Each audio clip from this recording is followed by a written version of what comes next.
क्या लोकतंत्र, समानता और सांस्कृतिक पहचान कभी टकरा सकते हैं? क्या संसद किसी राज्य की विधानसभा में धर्म या जातीयता के आधार पर आरक्षण दे सकती है? क्या बौद्ध सन्यासियों के संघ संघा को विधानसभा में एक अलग सीट दी जा सकती है?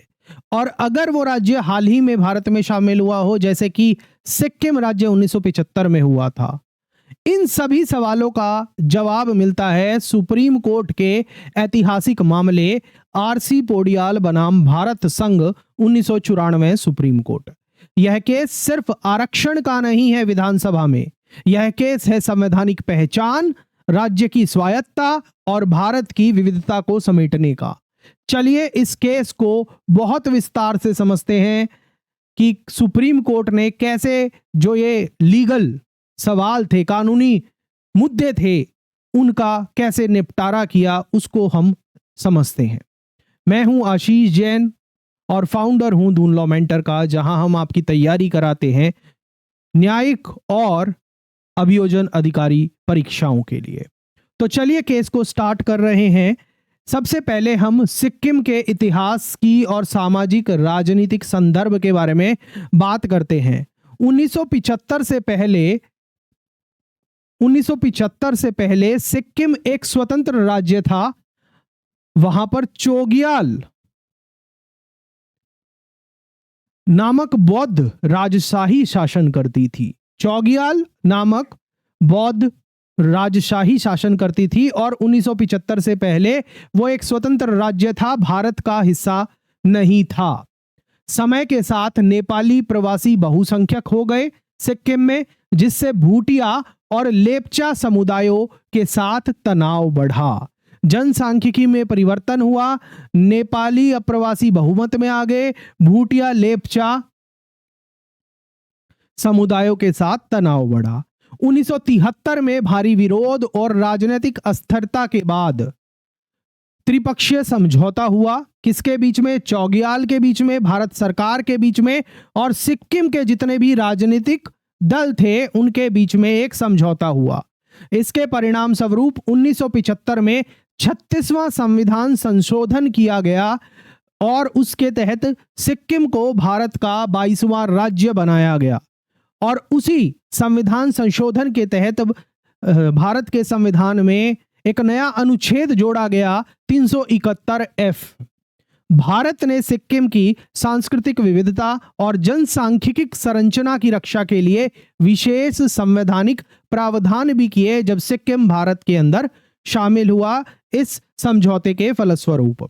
अब बात करते हैं संविधान के कौन कौन से संबंधित प्रावधान हैं जो यहां पर इन्वॉल्व होते हैं, जो यहां पर लगते हैं, जिनका यहां पर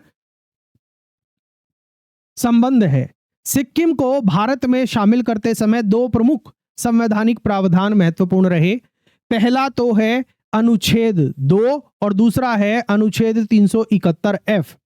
जहां तक अनुच्छेद 2 की बात है, यह संसद को यह शक्ति देता है कि यह नए राज्य को अपनी शर्तों पर भारत में शामिल कर सके।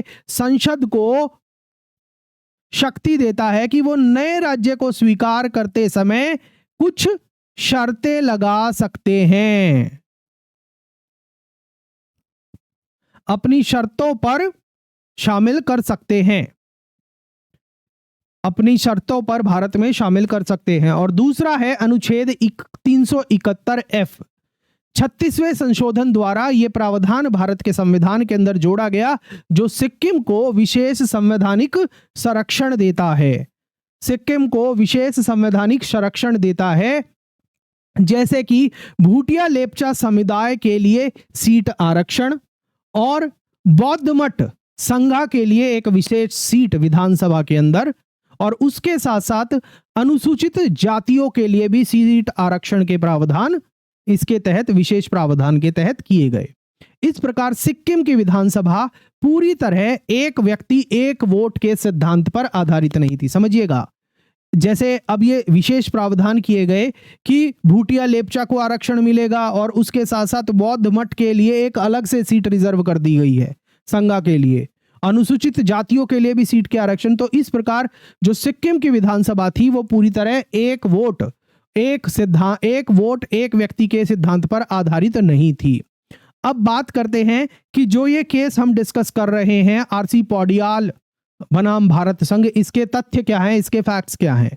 इस मामले की शुरुआत तब हुई जब संसद ने सिक्किम के विधानसभा चुनावों के लिए रिप्रेजेंटेशन ऑफ पीपल एक्ट में संशोधन किया और सिक्किम विधानसभा की 32 सीटों में से 12 सीटें भूटिया लेप्चा के लिए आरक्षित कर दी, 1 सीट बौद्ध संघा के लिए कर दी, बौद्ध मठ संघा के लिए रिजर्व कर दी और बाकी की बची हुई सीटें अनुसूचित जाति और अन्य के लिए रिजर्व कर दी।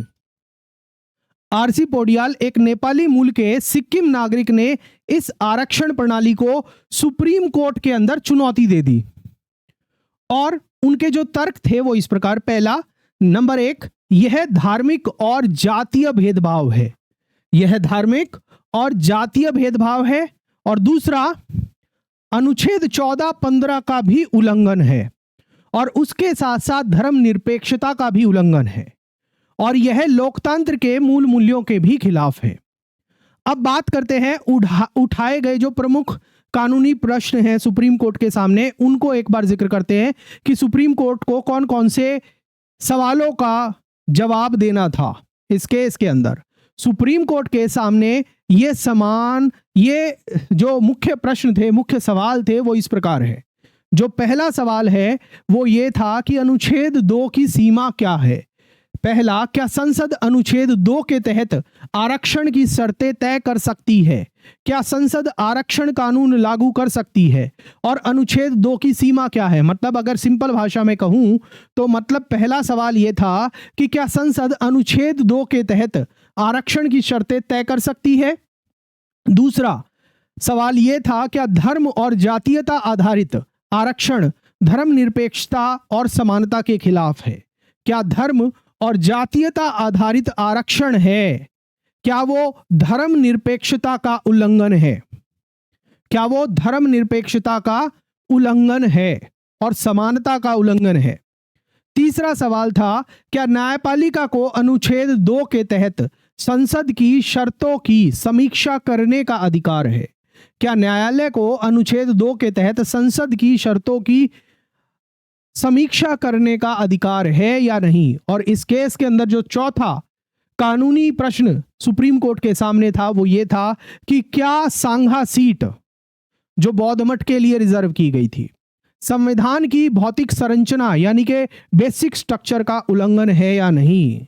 क्या सांघा सीट मूल संरचना का उल्लंघन है या नहीं? संविधान की बेसिक स्ट्रक्चर का उल्लंघन है या नहीं? और एक और सवाल इसके अंदर था, वो था पांचवा सवाल, क्या यह एक व्यक्ति एक वोट के सिद्धांत का भी उल्लंघन है या नहीं? क्या यह एक व्यक्ति एक वोट के सिद्धांत का भी उल्लंघन है या नहीं? अब आगे चलते हैं और इस केस के अंदर जो सुप्रीम कोर्ट ने जो मेजॉरिटी डिसीजन दिया उसको डिस्कस करते हैं और उसमें साथ में सुप्रीम कोर्ट ने अपने तर्क जो दिए उनको डिस्कस करते हैं। सुप्रीम कोर्ट की जो बहुमत राय थी इस केस के अंदर वो हम आपको बता रहे हैं।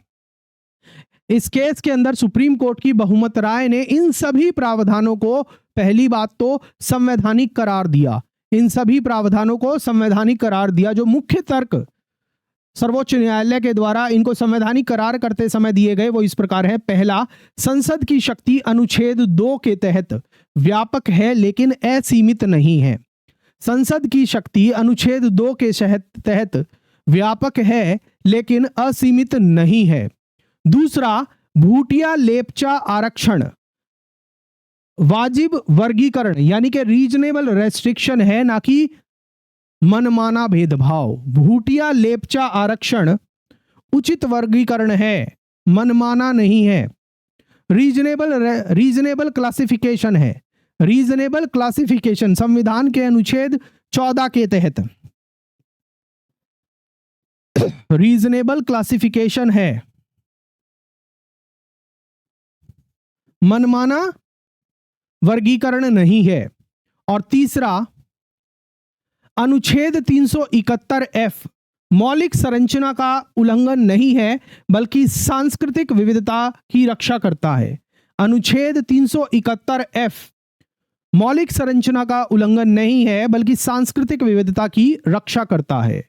और चौथा, सांगा सीट विवादास्पद थी मगर वो धार्मिक नहीं है, वो एक सांस्कृतिक प्रतिनिधित्व है। सांगा सीट जो बौद्ध मठ के लिए एक सीट रिजर्व की गई थी वो विवादास्पद थी, लेकिन इसे एक धार्मिक के बजाय सांस्कृतिक समुदाय के प्रतिनिधित्व माना गया। चौथा, पांचवा पॉइंट, न्यायालय ने कहा कि नवीन राज्य के एकीकरण के समय संवैधानिक लचीलापन जरूरी होता है, जैसे सिक्किम के केस में हुआ। छठा पॉइंट, न्यायिक समीक्षा संभव है परंतु कोर्ट को संसद के फैसलों में हस्तक्षेप करने से बचना चाहिए। यह बात आप ध्यान रखिएगा। आरसी पौडियाल केस के अंदर सुप्रीम कोर्ट ने यह कहा कि न्यायिक समीक्षा संभव है परंतु कोर्ट को संसद के फैसलों में हस्तक्षेप नहीं करना चाहिए। अब बात करते हैं इस केस के अंदर जो जजेस थे उसमें से जो अल्पमत राय थी उसको भी आपको बताना बहुत जरूरी है। हालांकि जो मेजॉरिटी ओपिनियन है वही रूलिंग बनता है और जो अभी मैंने आपको बताया वो था, लेकिन डाइसेंटिंग ओपिनियन को, जो अल्पमत राय है, उसको भी डिस्कस करना जरूरी हो जाता है। इस केस के अंदर सभी न्यायाधीश सहमत नहीं थे, एकमत नहीं थे, जो अभी मैंने आपको बताया। कुछ न्यायाधीशों ने सांगा सीट को धार्मिक आरक्षण के रूप में देखा और इस पर आपत्ति भी जताई थी। जो अल्पमत राय थी कि जो सांगा सीट है वो एक धार्मिक आरक्षण है, धार्मिक आरक्षण है। और इसी के साथ साथ जो अल्पमत राय रखने वाले जजेस थे उन्होंने चेताया कि लोकतांत्रिक मूल्यों में अत्यधिक विचलन से भविष्य में समस्याएं होंगी। और साथ ही उन्होंने प्रतिस्थापन, दैट इज प्रोपोर्शनैलिटी, और प्रत्येक व्यक्ति को समान अधिकार के सिद्धांत पर भी सवाल उठाए थे।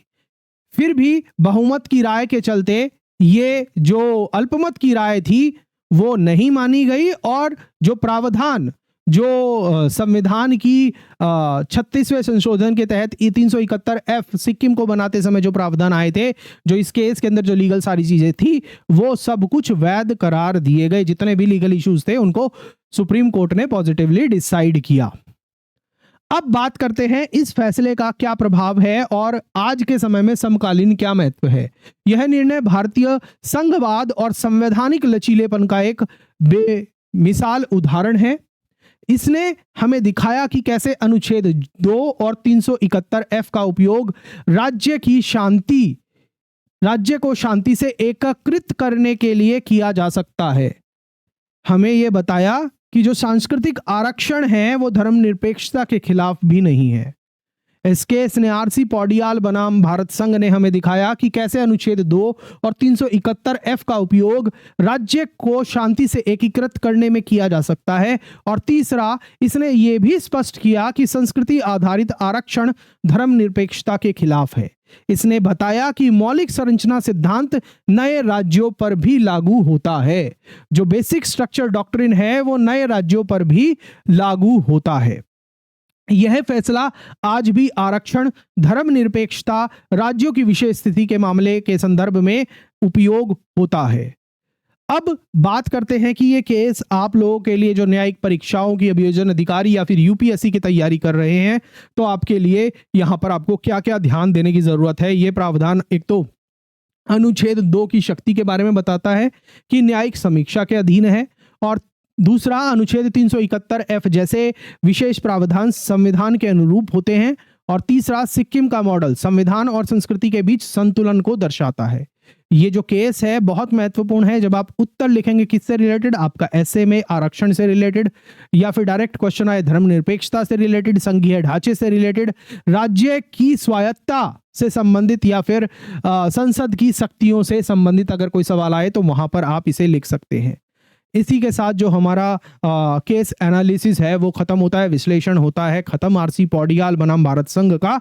अंत में मैं आपके साथ कुछ पावरफुल निष्कर्ष शेयर करना चाहूंगा। आरसी पौडियाल केस सिर्फ एक संविधान की व्याख्या नहीं है, ये सांस्कृतिक समझदारी, ये क्या है, ये सांस्कृतिक समझदारी और संवैधानिक समझौते की मिसाल है। यह केस हमें दिखाता है कि जब राज्य का संविधान में स्वागत होता है तो हमें वहां की पहचान और विविधता को भी साथ लाना होता है। न्यायिक सेवाओं की परीक्षा की तैयारी करने वाले विद्यार्थियों के लिए, अभ्यर्थियों के लिए यह केस बहुत इंपॉर्टेंट है, बहुत जरूरी है, और ये जो केस है आपके आंसर को विशिष्टता देगा। अगर आपको ये न्यायिक विश्लेषण इस केस का पसंद आया हो तो वीडियो को लाइक करिएगा, दोस्तों के साथ शेयर करिएगा और कमेंट करके हमें बताइएगा कि क्या जो बौद्ध मठ के लिए एक सीट रिजर्व की गई थी, संगा सीट रिजर्व की गई थी, आरक्षित की गई थी सिक्किम लेजिस्लेटिव असेंबली के अंदर, क्या वो वैध था या नहीं था। और वीडियो को अपने साथी एस्पिरेंट्स के साथ भी शेयर करिएगा। चलिए मिलते हैं हम आपसे नेक्स्ट सेशन के अंदर। आपकी जो भी फीडबैक है वो कमेंट सेक्शन के अंदर जरूर दीजिएगा और हमारे साथ निजी रूप से अगर आप न्यायिक सेवाओं के अभियोजन अधिकारी की तैयारी करना चाहते हैं तो हमारी वेबसाइट dunlawmentor.com या फिर हमारी एंड्रॉयड ऐप dunlaw mentor से आप हमारे कोर्सेज के अंदर एनरोल कर सकते हैं।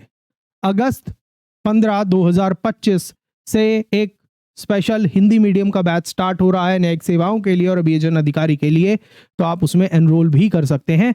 चलिए मिलते हैं हम आपसे